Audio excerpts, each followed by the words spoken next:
नमस्कार दोस्तों, आप सभी का स्वागत है आपके अपने चैनल प्रथम्स गुरुकुल में। आज की इस वीडियो में हम बात करने वाले हैं गॉस फॉरवर्ड डिफरेंस फार्मूला के डेरिवेशन की। इससे पहली वाली वीडियोस में हम ऑलरेडी बात कर चुके हैं कि इंटरपोलेशन क्या होता है, इसकी बेसिक कॉन्सेप्ट। फिर उसके इस यूनिट की हमने पहले पार्ट में जो समझा वो था न्यूटन फॉरवर्ड डिफरेंस का डेरिवेशन। दूसरी वीडियो में हमने समझा न्यूटन बैकवर्ड की डिफरेंस डेरिवेशन के बारे में। और अब इस तीसरे लेक्चर में हम बात करने वाले हैं गॉस फॉरवर्ड डिफरेंस फार्मूला के डेरिवेशन की।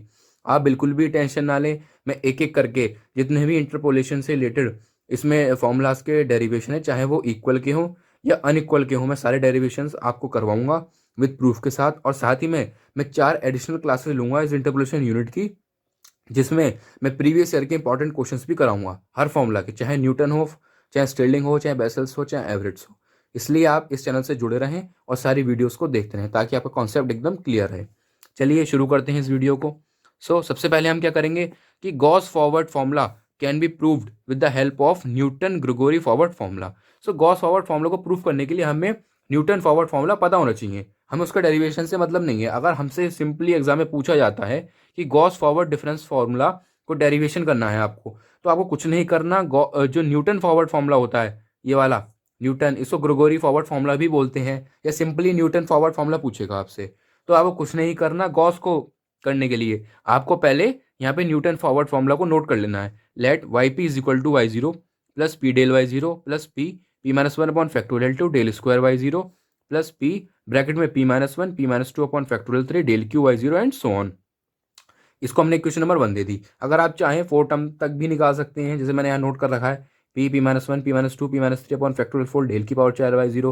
आप 5 तक भी निकाल सकते हैं अकॉर्डिंग टू देयर रिक्वायरमेंट्स। अगर क्वेश्चन में आपसे 4 टर्म तक पूछा जाता है, ये जरूरी नहीं है आपको डेरिवेशन में कि आपको 4 टर्म तक ही लेके चलना है, लेकिन अगर आपसे क्वेश्चन में पूछा जाता है तो आप इस तरह से कर सकते हैं।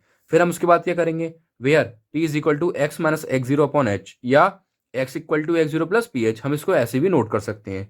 It's totally your choice.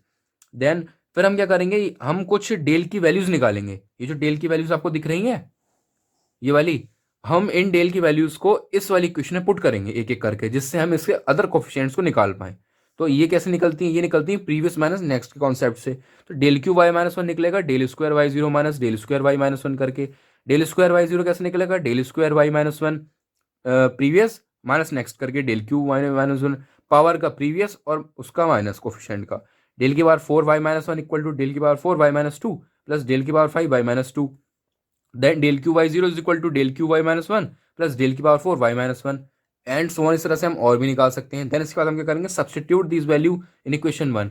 ये जो इक्वेशन हमारे पास थी, जिसको हमने फर्स्ट माना था, इसमें इन सभी वैल्यूज को हम पुट कर देंगे। तो फिर हमें क्या मिल जाएगा, हमारे साथ में ये कुछ बन के आ जाएगा, y p is equal to y zero plus p del y zero plus P P minus one factorial two del square Y minus one plus del Q Y minus one plus P into P minus one P minus two upon factorial three bracket में del Q Y minus one plus del की power four y minus and so on. Similarly y zero plus p del y zero plus P into P minus one factorial two del square Y minus one into P P minus one upon factorial three bracket में three plus P minus two bracket one del Q Y minus one plus P P minus one P minus two upon factorial four bracket लगा के four plus P minus three bracket one plus del की power चार Y minus one and so on. फिर इसी तरह से हम इसको और सॉल्व करेंगे फर्दर। तो y zero plus p del y zero plus P P minus one upon factorial two del square Y minus one plus p plus one P minus one into p upon factorial three del Q Y minus one plus then इसके बाद आ जाएगा p p plus one P minus two upon factorial four del की power चार Y minus one plus and so on.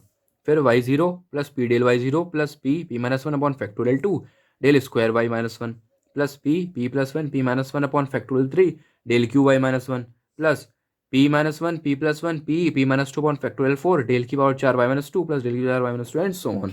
Then इसके बाद जो हमारा लास्ट में जो एक्सप्रेशन निकल जाएगा, ये हमारा final required gauss forward formula का डेरिवेशन होगा। क्या होगा वो, y zero plus p del y zero plus P P minus one upon factorial two del square Y minus one plus P p plus one P minus one upon factorial three del cube y minus one plus P p plus one P minus two upon factorial four del की power चार Y minus two and so on. So hence this is the required gauss forward formula. ठीक है, अगर आप चाहें तो इसको you की फॉर्म में भी लिख सकते हैं, क्योंकि कभी कदार ऐसा होता है कि हमारे पी के टर्म्स में कभी गलत हो जाता है या हमें याद नहीं रहता। तो अगर हमारा एक भी टर्म छूटा तो पूरा क्वेश्चन गलत, पूरा डेरिवेशन गलत। सो अगर आप चाहें तो इसको यू के टर्म में भी याद कर सकते हैं, आपको ईजिली याद भी होगा और आप कभी भूलेंगे नहीं, भूलेंगे भी तो आपको ईजिली समझ में आ जाएगा।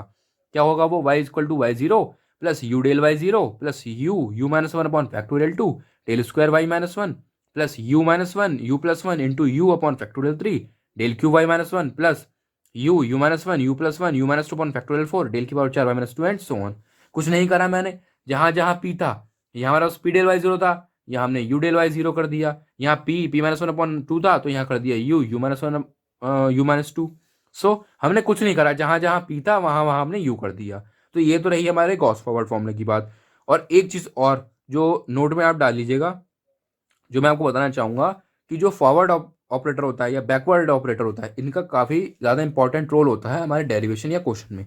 देखिए डेरिवेशन में तो ये चल जाएगा, मान लीजिए ये हम गॉस फॉरवर्ड का फॉर्मूला कर रहे थे और आपने यहाँ नेबला लगा दिया तो कोई दिक्कत नहीं, एग्जामिनर इतना नोट नहीं करेगा पेपर में। लेकिन अगर आप कोई क्वेश्चन कर रहे हैं फॉरवर्ड का या फिर बैकवर्ड का और आपसे गलती हो गई तो ये काफ़ी भारी गलती होगी और आपका पूरा क्वेश्चन गलत हो जाएगा, क्योंकि फॉरवर्ड और बैकवर्ड फॉर्म जो क्वेश्चंस होते हैं उनके फॉर्मूलाज अलग अलग होते हैं। देखिए फॉरवर्ड ऑपरेटर का फॉर्मूला होता है एक्स माइनस ए अपॉन एच, यानी finding minus initial upon common difference. और जो बैकवर्ड होता है वो होता है finding minus last term upon common difference. तो देखिए भारी डिफरेंस है, तो दोनों अलग अलग हैं।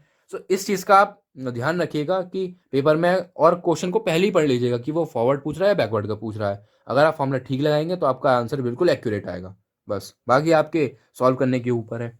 आई होप आपको वीडियो पसंद आई होगी। अगर वीडियो पसंद आए या आप उससे कुछ सीखें तो प्लीज़ वीडियो को लाइक कीजिएगा, चैनल को सब्सक्राइब कीजिएगा। और हाँ, जो मैं इससे प्रीवियस वीडियोस करा चुका हूँ जैसे कि इंटरपोलेशन की या फिर न्यूटन फॉरवर्ड या बैकवर्ड की, तो प्लीज़ उनका रिवीजन जरूर करिएगा। मैं आपसे 110% श्योरिटी के साथ कह सकता हूँ कि अगर आप सबका रिवीजन एक बार अच्छे से कर लेंगे, उनको नोट कर लेंगे, हाँ खासकर आप कॉपी पे अगर उन्हें नोट कर लेंगे तो आपको कभी फॉर्मूला भूलने की कोई ऐसी प्रॉब्लम नहीं होगी। सो रिवीजन मस्ट है। आप पढ़ें कम लेकिन रिवाइज ज़्यादा करें, revise more and study less. So ये आपका कॉन्सेप्ट अच्छे से बिल्ड करेगा। बस इसी बात से मैं अपनी वीडियो को विराम देना चाहूँगा। और अगर आपको एक बार और मैं कहना चाहूँगा वीडियो पसंद आई तो प्लीज़ लाइक कीजिएगा। Thank you very much.